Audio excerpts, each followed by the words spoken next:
and welcome to episode 5 of Live from the House of Robot.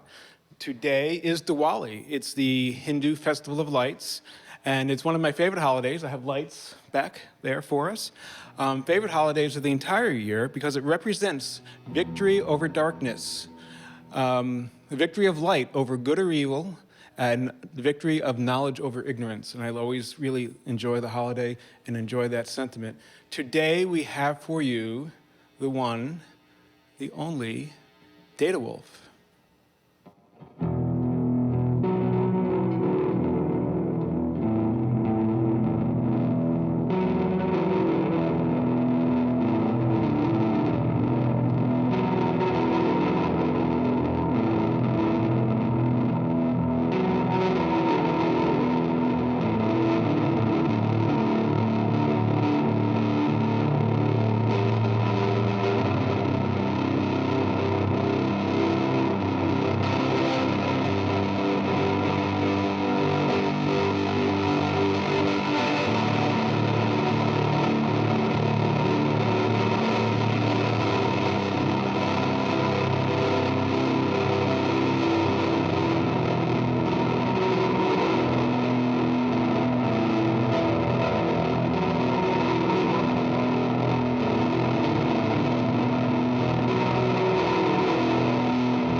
So thank you for joining us Thank you. on this, the Festival of Light Day. Oh, yeah. I was going to put candles on your amps, but let's not put open flame on the amps. There's enough animal hair on them already.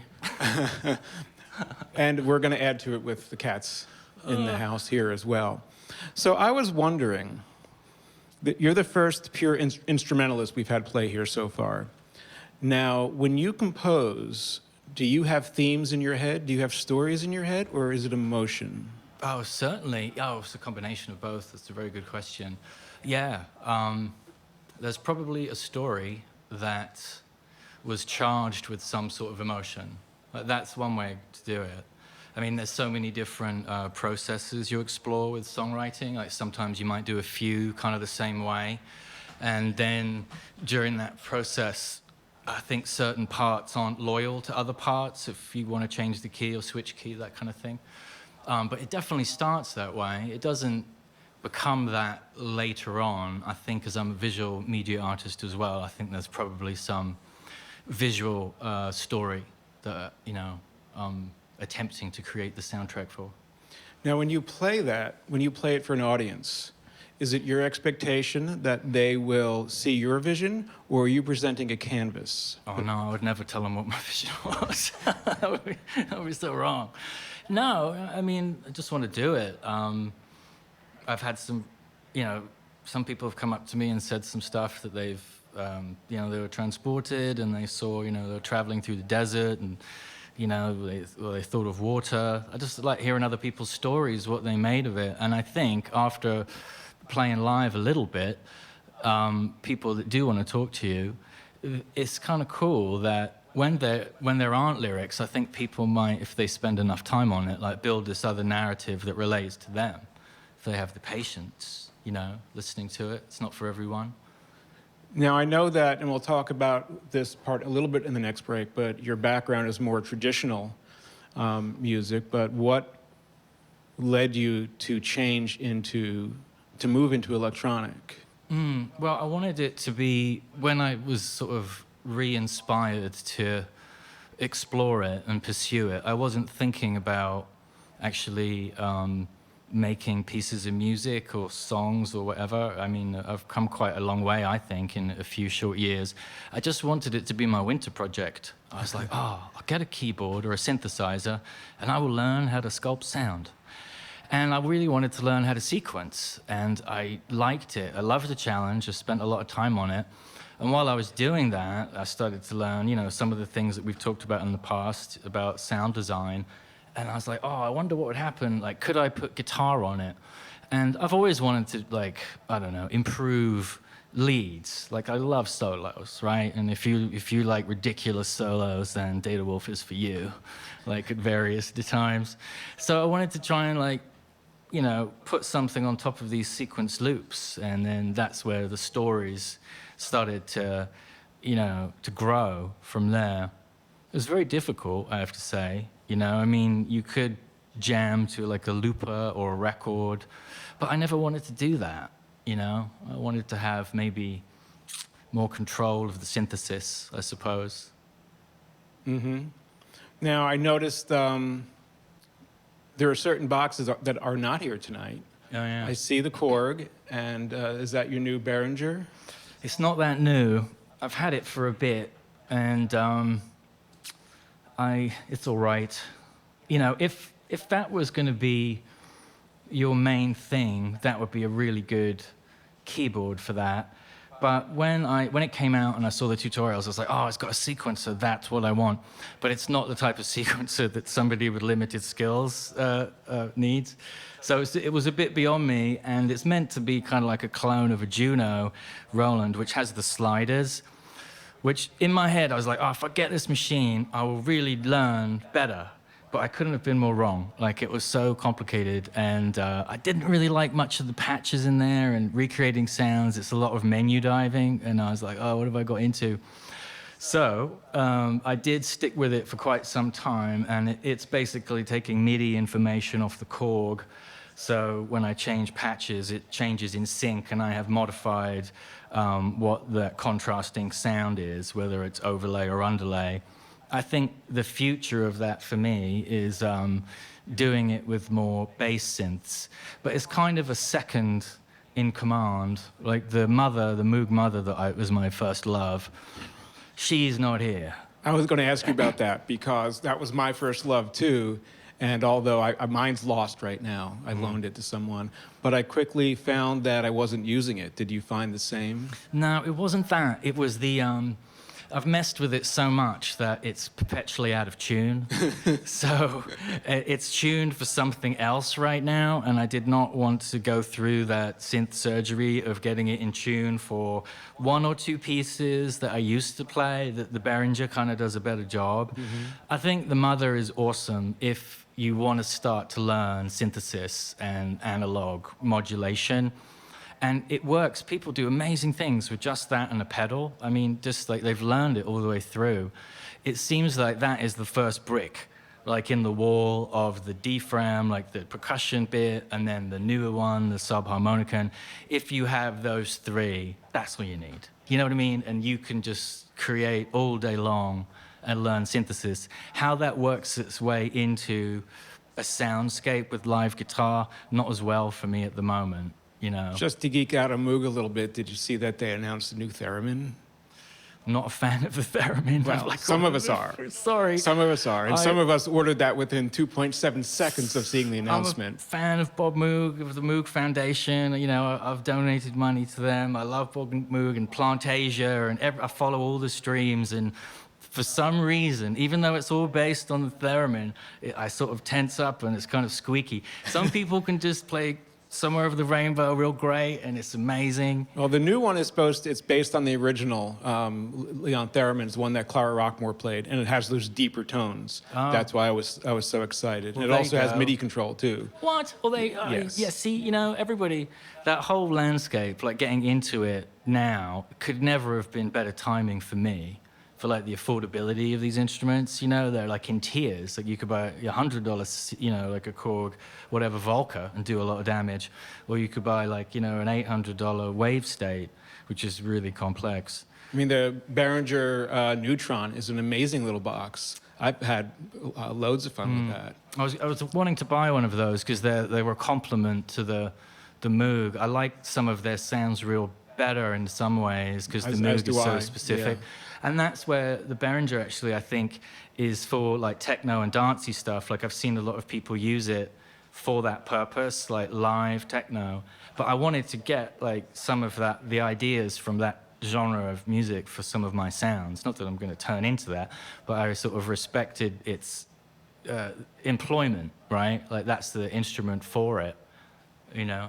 I noticed you don't have to continue geeking on Moog just a little bit more, I noticed your sub isn't here. I cannot get into that. That was such a big investment. difficult purchase.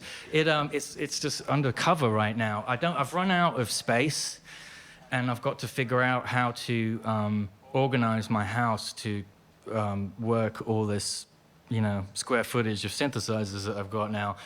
I've got to get back into it. Like, it's one moment was playing with Postliminal, and that was great. And if that was all that was a fun night. That was a blast. Wasn't it? That night. Yeah, I mean, I still think about that night. Like, you know, it was, and the music particularly. Like, so I really kind of bought it for that. It's truthfully, you know, not for myself. And then when that ended, I was like, you know, I found it to be so complicated. And now I've got this wave state that's really hard beyond me. Is that a wavetable synth? And that's another Korg, but they just released another one that I should have waited for because it's the sequencer that I need.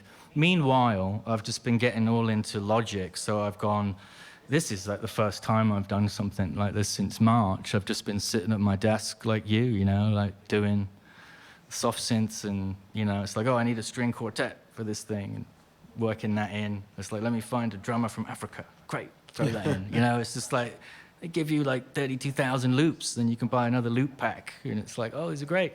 You change them. I mean, you modify them to your taste.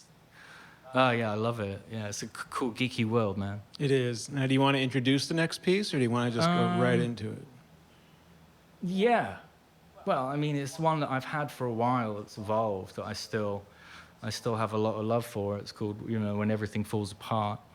I remember that one. That was an analog Trenton, right? It was, but I played it very differently. Yeah. Now, then. if anyone doesn't have analog Trenton, we have plenty of CDs and vinyl. AnalogTrenton.com, please. Go for it. It's a very good album. I have listened to it a few times, you know, since it came out, and I like it in its completion, in its time capsule. I know what I did, like, kind of, there's a real outlier kind of piece on it, definitely, just because it's such a challenge, the dynamics of all the dirt, which I like, you know, just how do you manage that? So that was an early version of it. I don't think I'd had it too long, but it's still with me. And there were other ones as well, but they kind of got lost. I've got okay with throwing songs away. Maybe a swig of seltzer. So yeah, everything falls apart.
Now, I think I remember that second one.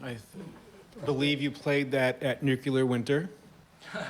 That was a show that I believe you put together, and that you, myself, and Abdul performed at. Right, right. Electronic winter, nuclear Electronic winter. winter. Nuclear winter's better.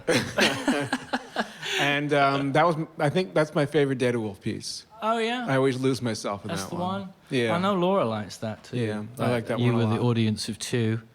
Maybe Kate was there. She's loyal. Now, in your young life, was there an event or series of events put together that made you want to or make you have to do this music thing? I don't know if it's related. I mean, going to school, that's like definitely an event, that can leave a mark. It can leave a mark.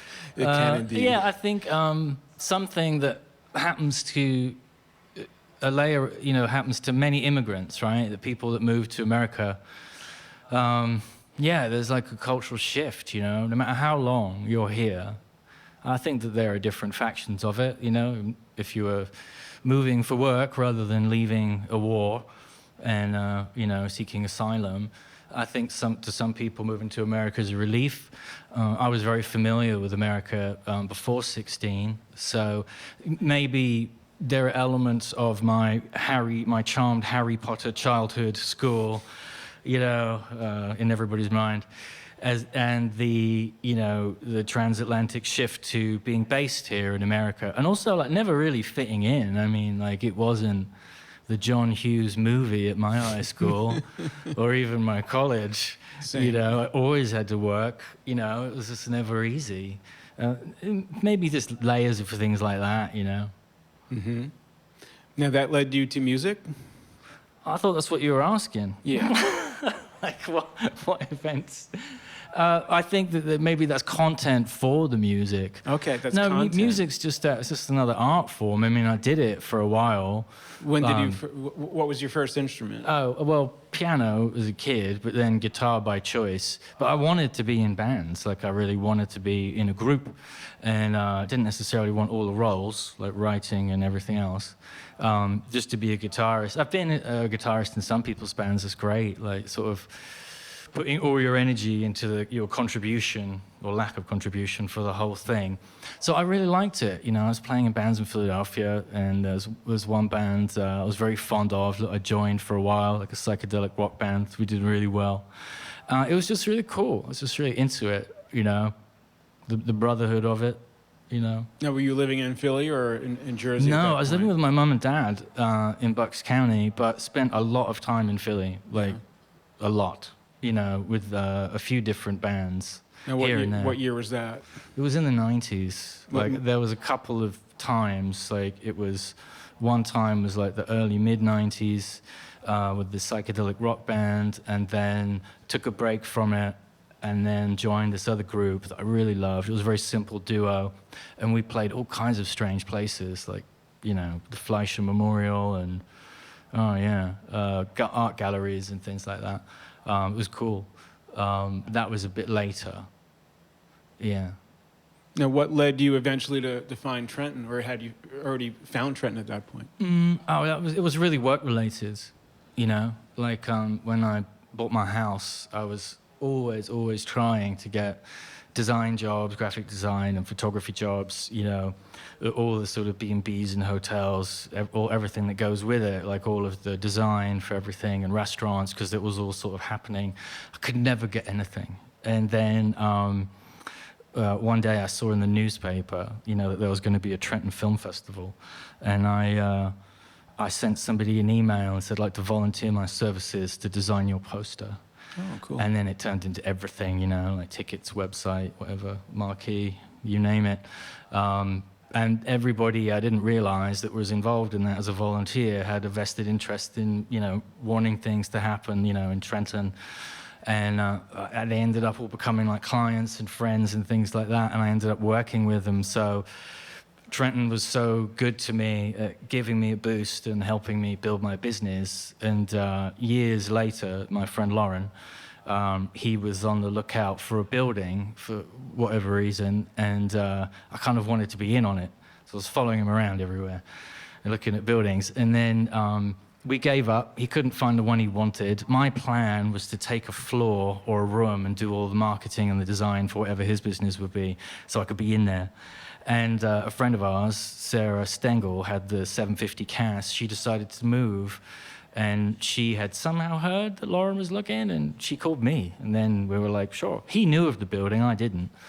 So then we bought it without any plan, really, you know? So I had a couple of these different relationships, like with the city. Like one is like through work, and then another is through like investment and sort of social space where my studio is. And I've always worked for the downtown agencies. There's a lot of great non-profits who are always putting on festivals and doing events and things like that. They keep it going. They keep a pulse there. I'm sure they're highly criticized in some realms. Everything could be better, right? But they do very well with what they've got. So I'm somehow involved in the creation and the steering in some ways, minimal ways of that. And that building was where we met at first. Yeah. I met you on my first day in Trenton. Really? That was your first day that out? was the day. Who I else met you, Nikki, and Abdul all within the span of 2 hours. A trifecta of crazy. Hits. And that building is also where I did all my first art events in Trenton. I know, it was very cool. From the play to the synthesizer playground to Projectorama and all those other crazy things that Abdul let me do there. Yeah, he'd let you do anything you want. And anything I want.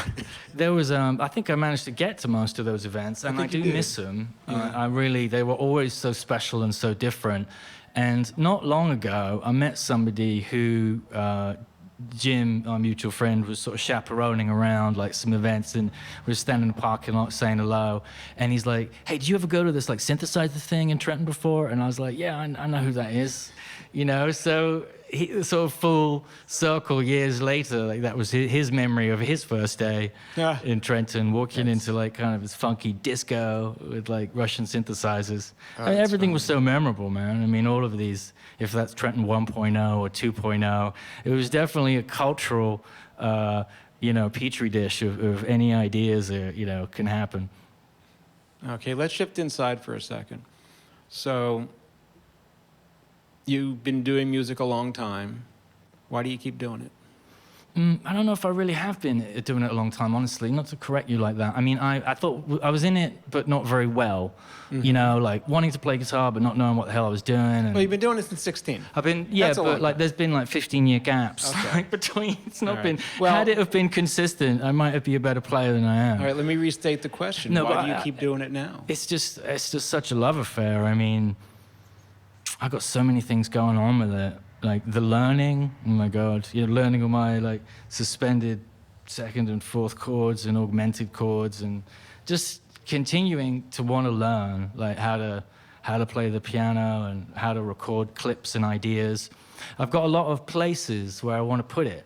De La Wolf is one thing. I mean, it's a lot of probably my emotional expression, and I like these other parts to it. So my sister and I, it's hers, she has a podcast, and she does a lot of research, and it's a lot of fun, and we work together on it and produce it when she visits here, or when we go into Trenton and record it at Frank's place, or we do it overseas, which is really hard. And then I get to do all the music. So, with the amount of followers we have, they get to hear all of the squeaky Moog stuff and, sequences that I kind of like and I want to keep. So it's out there, it's in the background of these podcasts on Apple Podcasts. So that is a real driver, and that's because of my sister. She's like, I was thinking we should maybe do this thing, and the medium of the podcast seemed like the sensible thing. So I'm constantly under pressure to write stuff to fit a certain amount of space, which is a very good discipline. Does it ever scare or overwhelm you? No, but I'm forgetful, so I have to do a very good job of note-taking. Well, one of the ones was a bit overwhelming when I sort of zoomed out on a little bit, because it was to do with this folkloric calendar and this character, the Green Man, which is a very big... it appears in every country. The Green Man, yes. Right? I have several around the house. Oh, you do? Okay, so Jackie really wanted to explore this. It was a very dense podcast, and I was like, oh, this is great. And you get that calendar with all, Beltane and all of the different names of the months and what they mean and why they mean certain things. And here we are on this day, right, the Day of Light. And so I wanted to put this recording together, release it after I'd had the writing for the podcast. And I was like, oh, I felt a little intimidated. Like, who am I to say that this is the music for this thing? Like, it's just inspired by this cycle. So I have some moments with it, I mean, like, could this be better? Probably. Should I not have done that? Maybe. So Data Wolfsafaction, which I want to keep memory of, because I've been forgetting like a lot of what I've written, and it takes days to figure out what it was. Do you notate it? What's that? Do you notate it? I have been. Well, the newest stuff since March, like right before March, I think Jackie and I, my sister, we were at the Botanical Gardens in Brooklyn, and we were like rummaging around, looking at everything. Nothing really was there, apart from I wanted to go to the bonsai room. They've got like a 1,000-year bonsai I wanted to see, take some pictures of it. And we were like just rummaging around, and then I was like, oh, I've really got to get on with this music. We have to go, But it's somewhat pressurized. And around that time, I'd written all of these really slow, like low-key, empty pieces of guitar work, and there's a lot of them.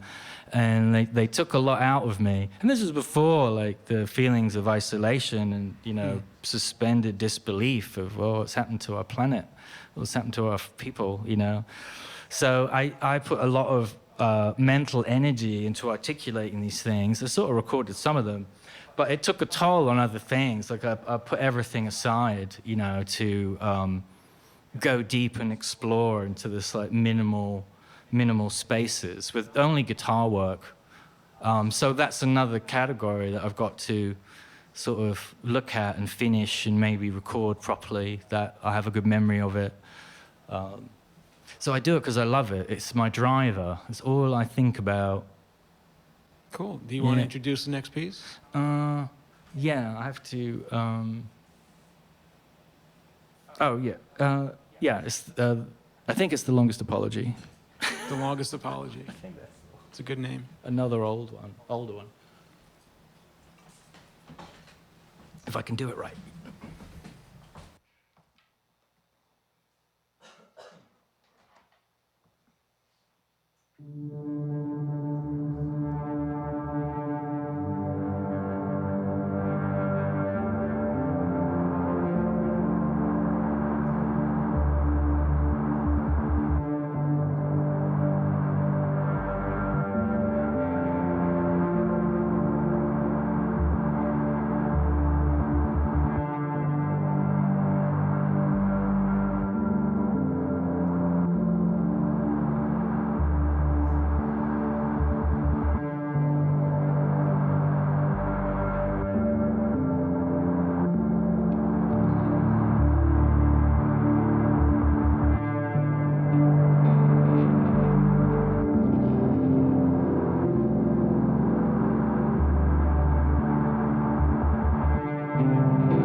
Andrew, thank you so much for joining us, Data Wolf. Thank you very That much for was having me. wonderful. That was a wonderful set.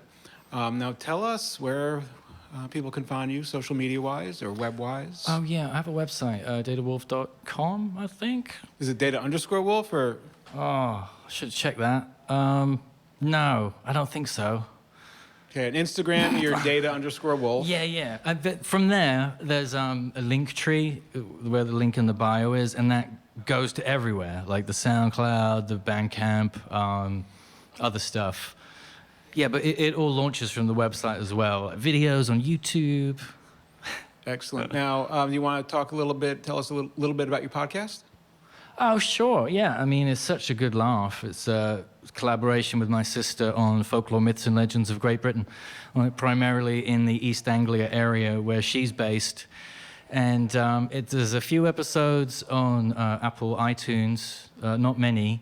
And yeah, we just thought we'd do one or two a year just for fun, and do research in folklore, and get better at our research and writing skills and recording and all that. So yeah, that's it. Folklore, Myths and Legends, FML. It's there. You can find it. There's a graphic of what's called the Boozer or something. Cool. Excellent. Well, thank you so much for joining us tonight. Coming up on the program, we have in the coming weeks Dan Castle on November 21st. That's also instrumental. Dan he plays the cello with looping pedals and such. We have Skelly on December 4th. Alpha Rabbit on December 5th.